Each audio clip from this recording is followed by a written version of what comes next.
नमस्कार, मी आपल्या सर्वांचा मित्र अक्षय ताटे. काल आपण जो पहिलाच सर्वांना बातम्यासाठी एक शूट केला होता. खरं तर त्याच्यावर खूप चांगल्या चांगल्या प्रतिक्रिया मिळाल्या. अनेक लोकांनी सांगितलं की अशाच बातम्या तुम्ही डेली पण लवकर देत जा. तर निश्चितच आजपासून आम्ही तुम्हाला लवकरात लवकर देण्याचा प्रयत्न करूया. आणि दुसरी महत्त्वाची गोष्ट, अनेक जणांनी थोडंसं हे कमेंटही केल्या आहे की तुम्ही याच्यात जे स्पर्धा परीक्षा करणारे तरुण आहेत त्यांच्यासाठी काहीतरी तुम्ही देऊ शकता का.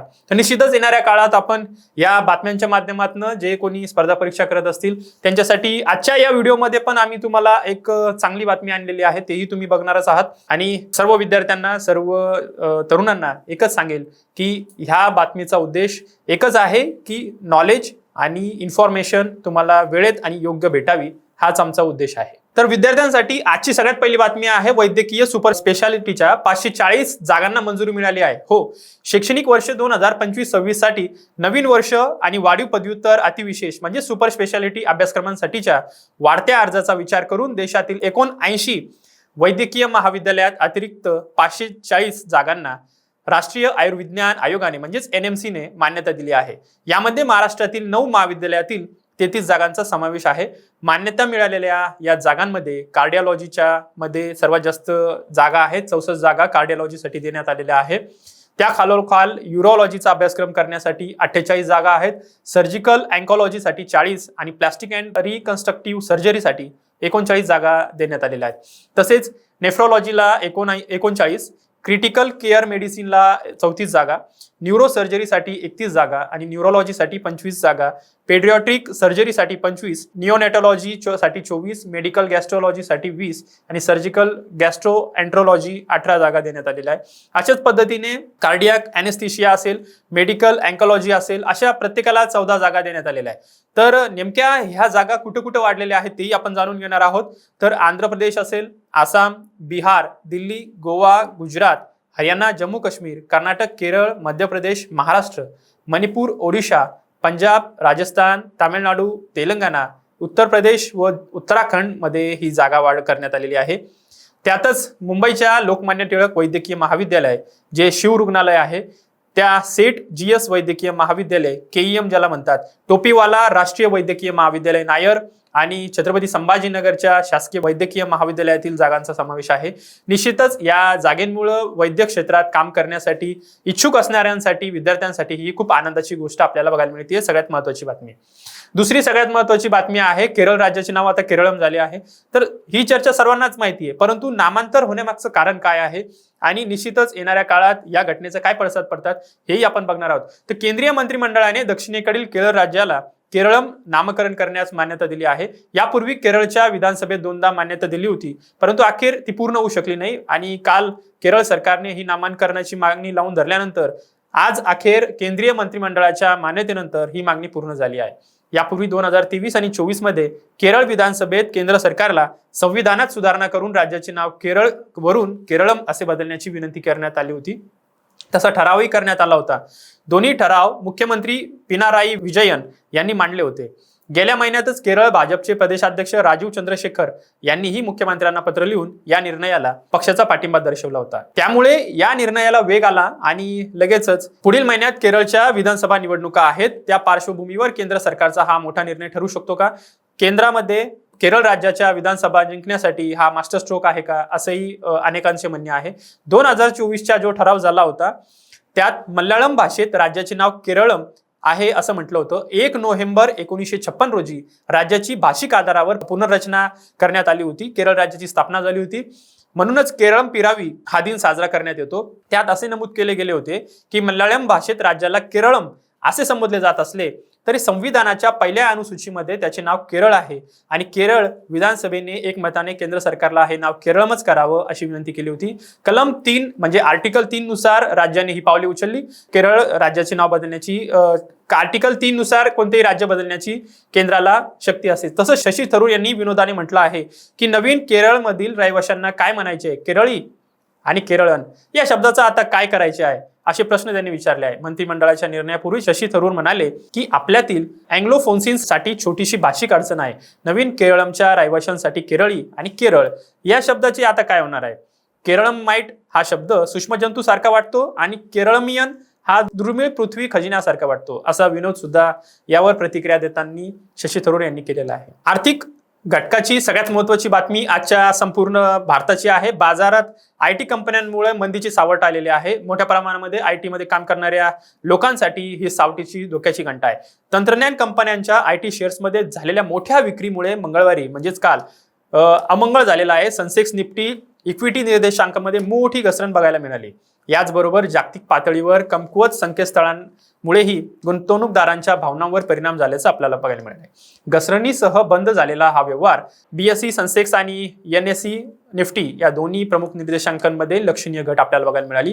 जवळपास सेन्सेक्स 1068 अंकांनी घसरून 82,225.92 वर बंद झालेला आहे आणि निफ्टी 288.35 अंकांनी घसरून 25,424.65 वर बंद झाला आहे. या मोठ्या घसरणीमुळेच गुंतवणूकदारांच्या संपत्तीत सुमारे 3 लाख कोटीहून अधिक रुपयांची घट झाली आहे. म्हणजे 3 लाख कोटीचं नुकसान कालच्या एका घसरणीमुळे आपल्याला बघायला मिळाले. या एआय मध्ये होत असलेल्या प्रगतीचा नोकऱ्यांवर मोठ्या प्रमाणामध्ये परिणाम झालेला आहे. या चिंतेमुळेच आयटी शेअर्सवर विक्रीचा दबाव मोठ्या प्रमाणात आहे. अँथ्रोपिक एआय कंपनीने दावा केला होता की त्यांचे क्लॉड कोड टूल्स लेगी सॉफ्टवेअरच्या सिस्टीममध्ये आधुनिकीकरणाची किंमत आणि गुंतागुंत झपाट्याने कमी करू शकतात.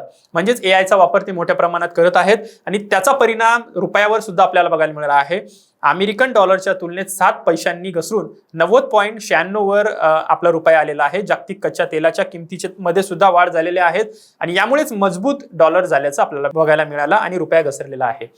देशांतर्गत जर शेअर बाजाराचा विचार केला तर खराब सुरुवातीला रुपयावर आणखीन दबाव निर्माण झालेला आहे आणि परंतु FIIच्या प्रवाहामुळे मोठी घसरण रोखली गेली आहे, असं परकीय चलनामध्ये ट्रेडिंग करणाऱ्या ट्रेडर्सनी सांगितलं आहे.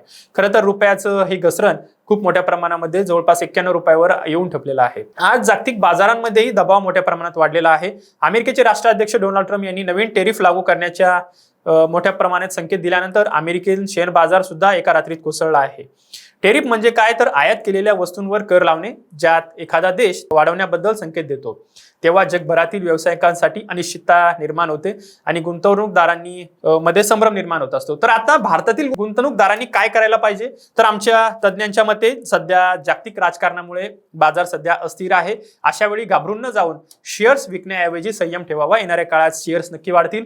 आयटी क्षेत्रातील पडझडीमुळे रिअल इस्टेट क्षेत्रावरही मोठ्या प्रमाणामध्ये त्याचा परिणाम होण्याची शक्यता आहे. त्यामुळे कोणतीही गुंतवणूक अतिशय विचारपूर्वक करणे आवश्यक आहे. मग ती रिअल इस्टेट असो की कोणतीही गुंतवणूक असो, त्यासाठी सध्या संयम पाळावा असं तज्ज्ञांनी सुचवण्यात आलेलं आहे. महाराष्ट्राच्या राजकारणातील सगळ्यात महत्त्वाची बातमी आहे. राज्यातील 255 मराठी शाळा बंद करण्यात आलेल्या आहेत. राज्यात विद्यार्थ्यांना इंग्रजी शाळेत घालण्याचा पालकांचा जो कल वाढत चालला असून कोकण, विदर्भ आणि पश्चिम महाराष्ट्र, मराठवाडा, उत्तर महाराष्ट्रात 255 मराठी शाळा बंद झाल्याची कबुली खुद्द शालेय शिक्षण मंत्री दादा भुसे यांनी दिली आहे.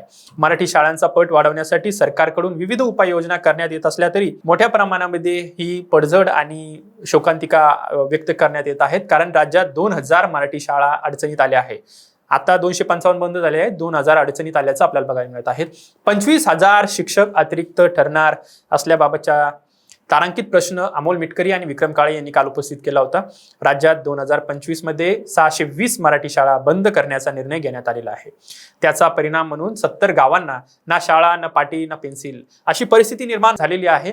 त्याचप्रमाणे मराठी शाळा वाचवण्यासाठी सिंधुदुर्ग जिल्ह्यातील शिक्षक असेल, विद्यार्थी, संस्था चालकांनी लाखोंच्या संख्येने मोर्चे काढून शासनाला निवेदन सुद्धा दिलेले आहे. खरं तर हा खूप मोठा प्रश्न निर्माण झालेला आहे की मराठी शाळांवर हा आघात आपल्याला बघायला मिळतोय. यावर उत्तर देताना 2000 मराठी शाळा अडचणीत तसेच 25,000 शिक्षक अतिरिक्त ठरणार असल्याची बाब मंत्री दादा भुसे यांनी उत्तरादाखल दिलेला आहे. त्यांचे उत्तर त्यांनी काय दिलं आहे तर मराठी शाळा बंद करण्याचा शासनाचा कोणताही निर्णय घेतला नसल्याचे त्यांनी स्पष्ट केले आहे.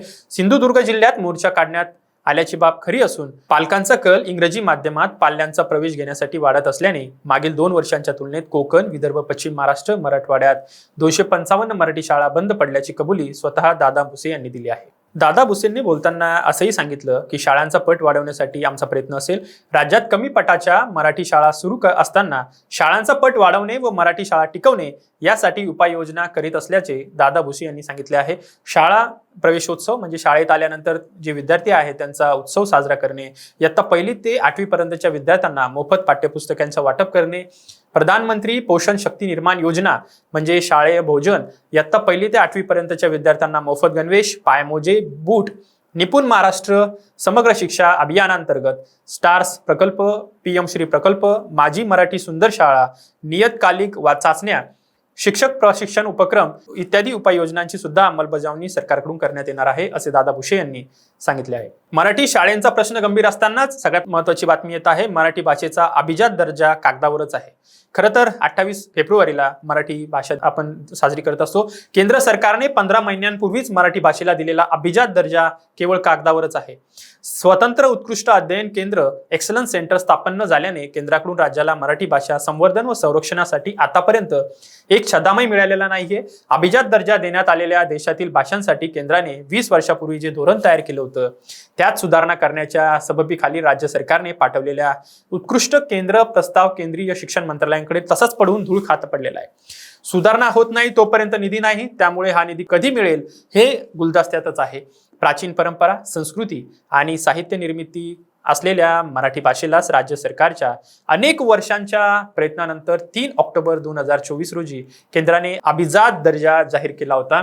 केंद्र सरकारने यापूर्वी तामिळनाडू, संस्कृत, कन्नड, तेलुगू, मल्याळम, ओडिया आणि 15 महिन्यांपूर्वीच मराठी बरोबरच पाली भाषेला आणि प्राकृत, आसामिया आणि बांगला अशा 11 भाषांना अभिजात दर्जा देण्यात आलेला होता. खरं तर ही मराठी भाषेसाठी खूप मोठी गोष्ट आहे, कारण अभिजात दर्जा मिळालेल्या भाषेच्या संवर्धन असेल, संशोधन असेल आणि संपादनासाठी केंद्राकडून सादर केलेल्या प्रकल्पानुसार निधी दिला जात असतो. यापूर्वी अभिजात दर्जा मिळालेल्या भाषांसाठी एक उत्कृष्ट अध्ययन केंद्र मैसूरमध्ये केंद्रीय भारतीय भाषा संस्था CIIL नावाने स्थापन करण्यात आले आहे. मराठीला अभिजात दर्जा मिळाल्यानंतर राज्य सरकारने पहिल्यांदाच मुंबईत स्वतंत्र असे उत्कृष्ट अध्ययन केंद्र स्थापन करण्याची परवानगी मागितली होती. प्रस्ताव केंद्राकडेच आहे. हा निधी कधी मिळणार हाही गुलदस्त्यात आहे. यासाठी राज्य सरकारच्या भाषा विभागातील उच्च अधिकाऱ्यांनी 2 वेळा दिल्लीवारी सुद्धा केल्याचे आपल्याला बघायला मिळते. शिक्षण मंत्रालयाने उत्कृष्ट केंद्र कसे असावे याचा अभ्यास करण्यासाठी मराठी भाषा विभागातील अधिकाऱ्यांना मैसूरला सुद्धा पाठवण्यात आले होते की कशा पद्धतीने आपलं हे अभिजात दर्जा टिकवण्यासाठी केंद्र असेल. मराठी भाषा संवर्धनासाठी राज्यात आणि देशात परदेशात म्हणजेच इंग्लंडला अध्ययन उत्कृष्टता केंद्र उभारली जाणार आहेत. केंद्र सरकारकडे पाठवण्यात आलेला अध्ययन केंद्र उभारण्याचा प्रस्ताव परत आला असून त्यावर सुधारणा करून आम्ही निश्चितच येणाऱ्या काळात केंद्राकडनं मदत आणि अभिजात दर्जासाठी निधी आणू. यासाठी आम्ही पुन्हा प्रयत्न निश्चितच करणार आहोत. त्यासाठी आम्ही पुन्हा हा पाठवलेला आहे, असं उदय सामंत जे मराठी भाषेचे मंत्री आहेत, उदय सामंत यांनी ही बातमी दिली आहे. या होत्या महत्त्वाच्या पण थोडक्यात बातम्या. आता एक बातमी, जशी तुम्हाला सुरुवातीला सांगितलं, स्पर्धा परीक्षेची तयारी करणाऱ्या विद्यार्थ्यांसाठी जे UPSCची तयारी करत आहेत त्यांच्यासाठी एक संधी मिळालेली आहे. तुम्ही जर अजून फॉर्म भरला नाही तर आता तुम्हाला अजून मुदतवाढ मिळाली आहे 2 दिवसाची. केंद्रीय लोकसेवा आयोगाने नागरी सेवा पूर्व परीक्षा 2026 साठी अर्ज करण्याची मुदत वाढवली आहे. परीक्षा ही जी होणार आहे ती 24 मे 2026 रोजी होणार आहे. तर यासाठीचा मुख्य परीक्षा 21 ऑगस्ट 2026 रोजी होणार आहे. मुख्य परीक्षा ही 5 दिवस चालणार आहे. तर गेल्या काही दिवसांपासूनच पूर्व परीक्षेचा अर्ज भरताना विद्यार्थ्यांना खूपच अडचणी येत होत्या. फोटो तुमचा प्रॉपरली अपलोड होत नव्हता, अनेक गोष्टी होत्या. 24 फेब्रुवारीला अर्ज करण्याचा अखेरचा दिवस होता काल, पण सकाळपासूनच काल UPSCचे जे संकेतस्थळ आहे ते चालत नव्हते. म्हणूनच नागरी सेवा पूर्व परीक्षा 2026 साठी 4 फेब्रुवारी 2024 पासून अर्ज प्रक्रिया जी सुरू झाली होती ती 24 तारखेपर्यंत चालणार होती. पण आता यामध्ये 3 दिवस वाढवून देण्यात आलेले आहे. तर ही खूप मोठी गोष्ट आहे. 3 दिवस म्हणजे 27 फेब्रुवारी 2026 पर्यंत अर्ज करता येणार आहे.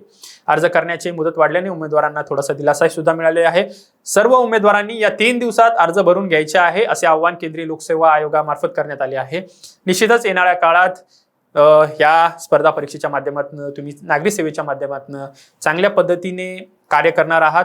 भारतीय वन सेवा आणि भारतीय नागरी सेवा परीक्षा 2026 साठी ऑनलाईन अर्ज भरण्याची अंतिम तारीख आता वाढून भेटलेली आहे. तर ही तुम्हाला 27 फेब्रुवारी 2026 पर्यंत संध्याकाळी 6 वाजेपर्यंत तुम्हाला फॉर्म भरता येणार आहे आणि या संधीचा तुम्ही निश्चितच लाभ घ्याल अशी अपेक्षा व्यक्त करूयात.